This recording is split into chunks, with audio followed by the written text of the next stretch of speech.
All right, y'all. What's going on out there?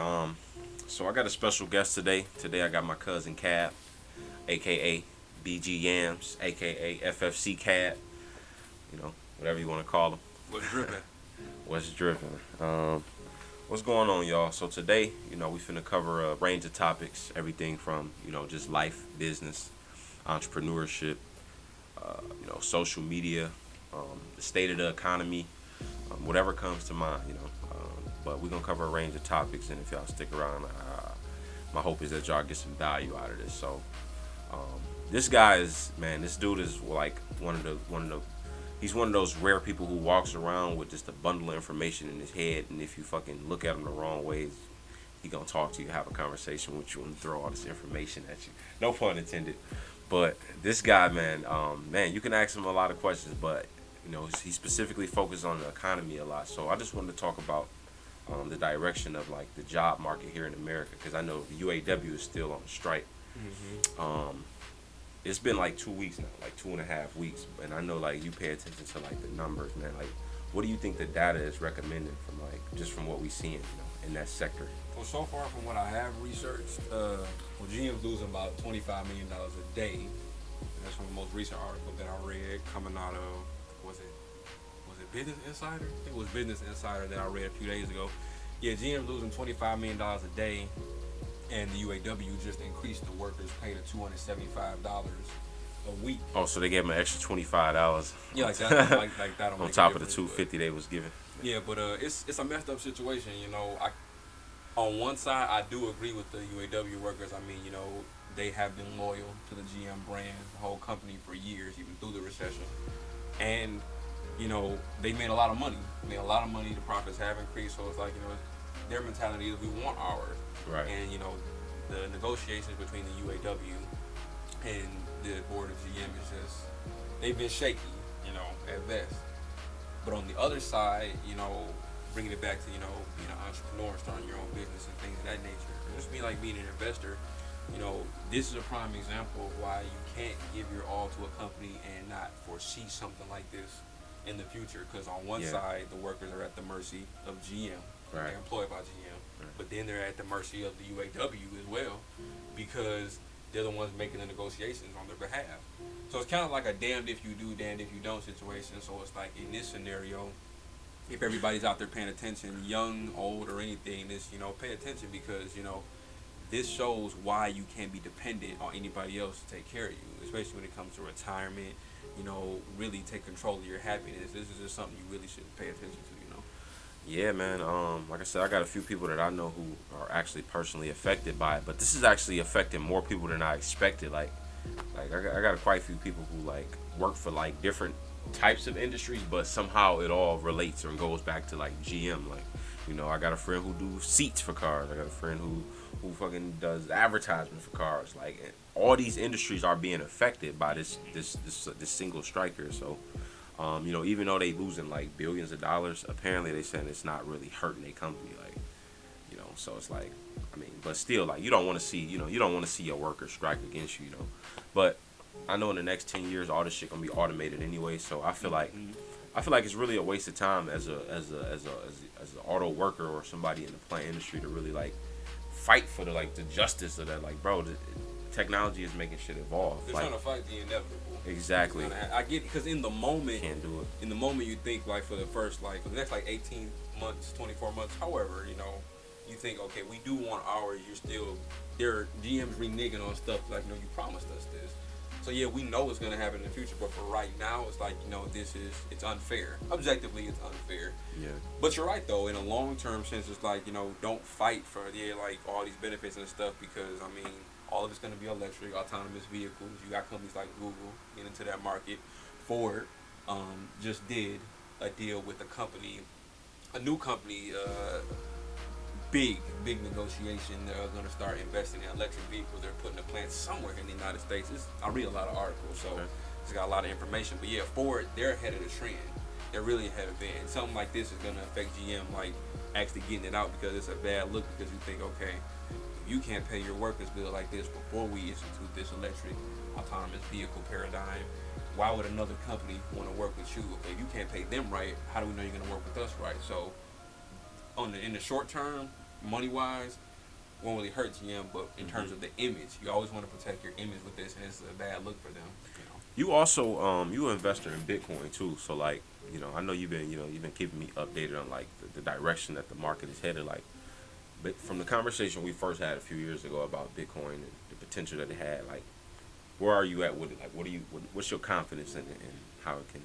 Well, right now, I put all my money. I had got out, went through dark period in my life. Just got my funds back up, really getting back out here. So recently, I invested my money into Litecoin, which is a fork of Bitcoin. That's a whole other video. But right now, the crypto market is still displaying the same volatility, especially with the news of recession that's really been affecting it. You got different institutions from, especially in Eastern Asia. They're really starting to institute more stuff with the blockchain technology, really starting to adapt more, like Bitcoin ATMs and stuff like that. Did you hear about the supposed U.S. and China currency pact? No, I didn't. I mean, I didn't read too deep into it. I just kind of like seen it trending on Twitter, but apparently like they trying to make some type of currency pact. So from from what I'm guessing, that sounds like they want to kind of work with us, as far as like getting it all centralized, I guess. Is it kind of like what Brexit did? You could say something like that. You say something because they was really establishing their own independence, but like the fact that China and the U.S. are trying to work directly together, I think the two entities are stronger together than separate. It's a lot of stuff that's trying to like divide. Like I don't know if you've seen what recently happened in the NBA. Oh yeah, about the comment. Somebody made a comment supporting Hong Kong's independence, and they just shut down all of their business affairs and all of that. So it cost the NBA billions of dollars. Players who got deals with certain Chinese businesses, for shoe deals and distribution deals, entertainment deals, they affected by this. Guys like Klay Thompson exclusively work with China. Even like the fact that Yao Ming was once a Houston Rocket, he was like an ambassador between the United States and China as far as the basketball world is concerned. It's like primarily through the Houston Rockets organization. So he felt the most betrayed by what happened, because I kind of feel him like, that's just like if we work with another company and they kind of like supporting our adversaries, people who we don't like. What are we gonna do? In that whole situation with Hong Kong, I'm just not starting to learn about it. It's a complex situation. This is a situation where it's like, no matter how you may feel, sometimes it's best to not say, do stuff on the low. Like support people on the low. Like sometimes you have to like play the role like they used to say back in the day of Bad Boy, real bad boys move in silence. So in this situation, you have to, play the background for a minute and do stuff behind the scenes. Yeah, you got to play the background. Because once it's all blown up, it's like, okay, now you have to deal with the backlash from that, and then losing money. Like rich or poor, nobody likes to lose money or the opportunity to make it, and even more than money, losing that relationship. That's something worth more. Yeah, because I got people that I'm cool with, but we don't always agree on the same things, and I wouldn't say certain things to offend them in any way because I value the relationship more than my own personal opinion. If that makes sense. So it's like you have to figure out what's more important, I suppose. But let's switch gears for a minute. I want to talk about social media because I know that you've been really doing your thing on Instagram. Like I don't know a lot of people who putting out as much content as this man. Like he got memes coming out. He putting videos out, spitting wisdom and giving game. He producing music. Like what's your drive? Like what's keeping you going, man? Like what gives you the nerve to put out content and communicate with the world? Because that's all it is. I honestly feel like I'll go crazy if I don't. Like, being at work, a lot of stuff goes through your head. I'll never forget my uncle. I remember when I was 15, he said, Keenan, you always find a way to keep yourself entertained. So I figure I want to entertain other people, make them smile. In addition to, like you say, I'm dropping motivational videos, getting real personal about stuff I've been through, views that I have that may be controversial in other circles. But I just want to show people a different side of me and keep people watching. Not just with stuff that's going to make you laugh, but stuff that really keep you thinking about, you know what, I had that same idea about that certain, stuff happening over there. Right, yeah, so that's where the idea of memes come from. You take something that you experienced in your past that is just like not really a unique experience for you. It's more of a cliche experience for everybody. And you just kind of highlight that. And, that's what I noticed you've been doing. And you've been really on point, man, lately. So I just want to tell you, man, keep up the good work. I see the audience that you're building, man, and it's so inspiring to just see you do it. And Thank you. I haven't even talked to you in a minute. Like, we don't even talk as much as we usually talk. But for me to wake up and like see you on my timeline, you don't know what that do to me. I'm like, dog, he's doing it. He's like, he fucking gets it. Somebody Much love, gets man, it. much love. So yeah, like so, like, we was talking about TikTok. That's a conversation that's just gonna come up a lot more. Have you consumed any of the content? I have. There are actually some artists that I've met here in Detroit artist community. They have some good content coming out. I'm really trying to learn right now because I'm mostly focused on Instagram. I kind of got that. I wouldn't say master, but I ain't gonna lie, I'm a pro with that now. But TikTok, that's a whole nother ball game. I'm humble enough to say that I'm still trying to figure out that arena.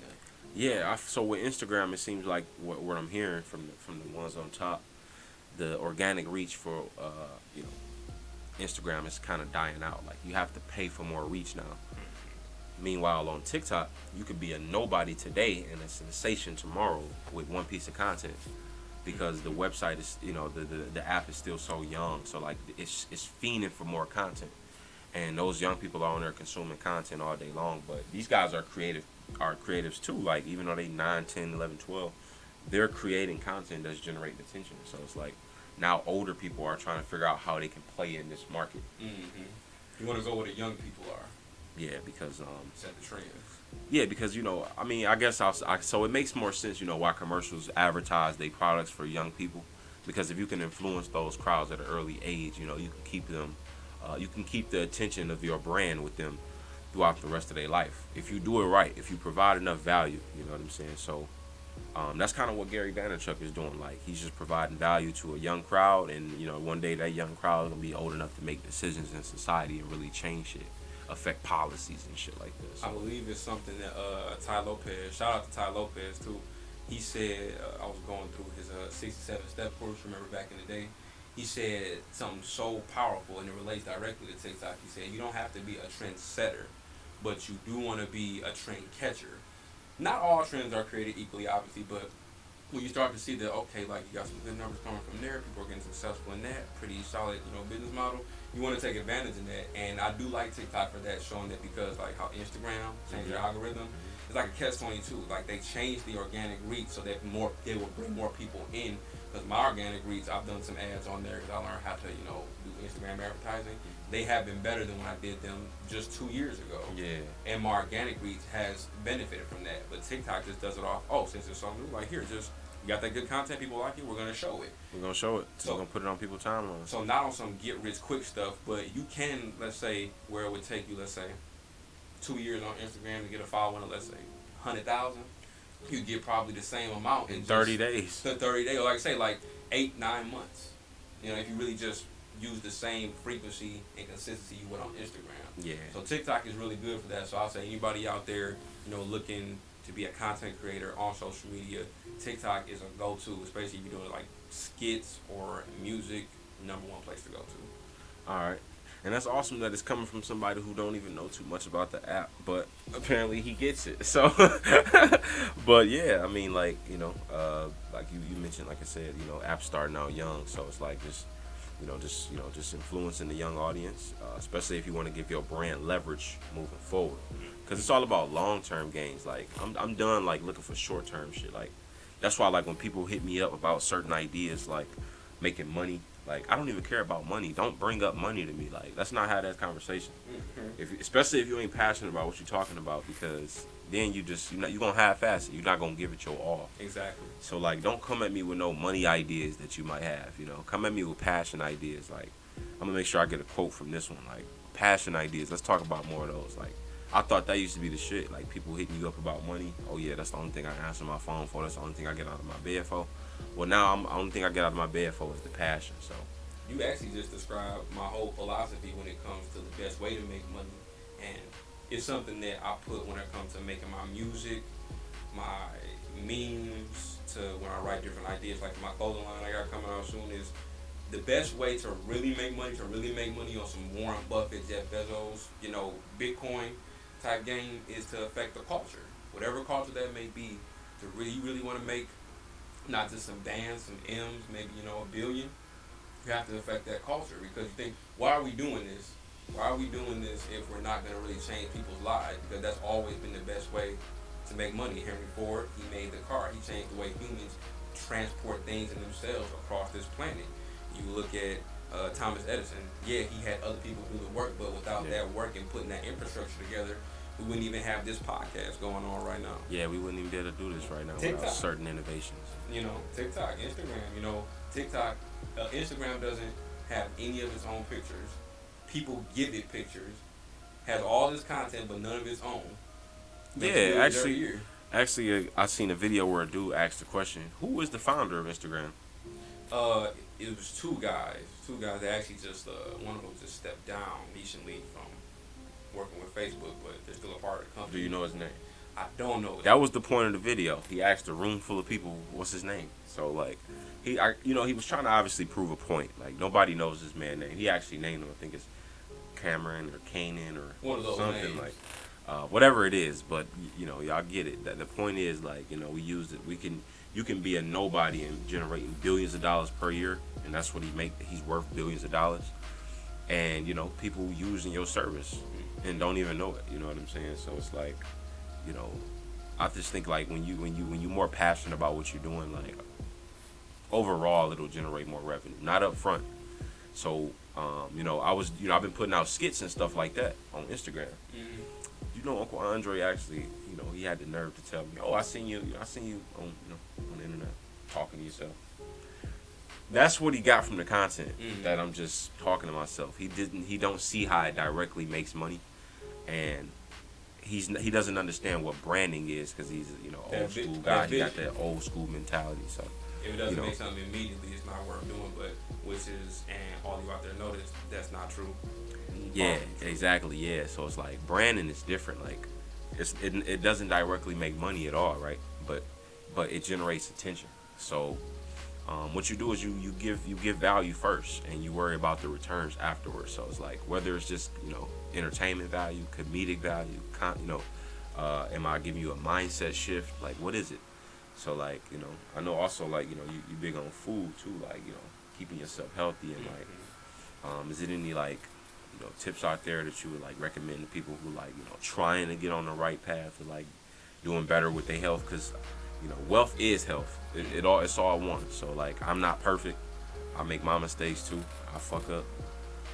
But like, what would you say to somebody who's pretty much trying to get on their shit and get serious about being more healthy? First and foremost, you gotta understand that when it comes to what we eat, everything we put in our bodies, we learned it as a child.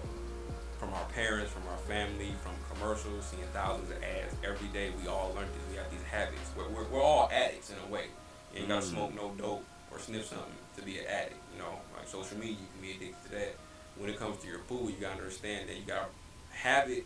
It starts one day at a time. I was in a rehab center earlier this year for some whole other stuff, and I really got to understand the nature of addiction. And when it comes to getting healthier, like I say, one day at a time. Me, I'm a vegan. I've been a vegan for 2 years, was a vegetarian 2 years before that. It took me a minute to make this transition. And before that, it started with me stop drinking pop. I stopped drinking pop. That led to me stop drinking cow's milk, and I stopped eating candy. Stopped eating certain kind of foods. I started really looking at the back of products, looking at, we got high fructose corn syrup. Can't mess with that.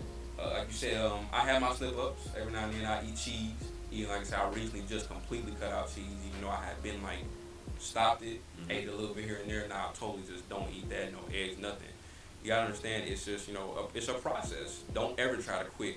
You trying to stop eating meat or just stop eating unhealthy stuff. Don't ever try to quit cold turkey.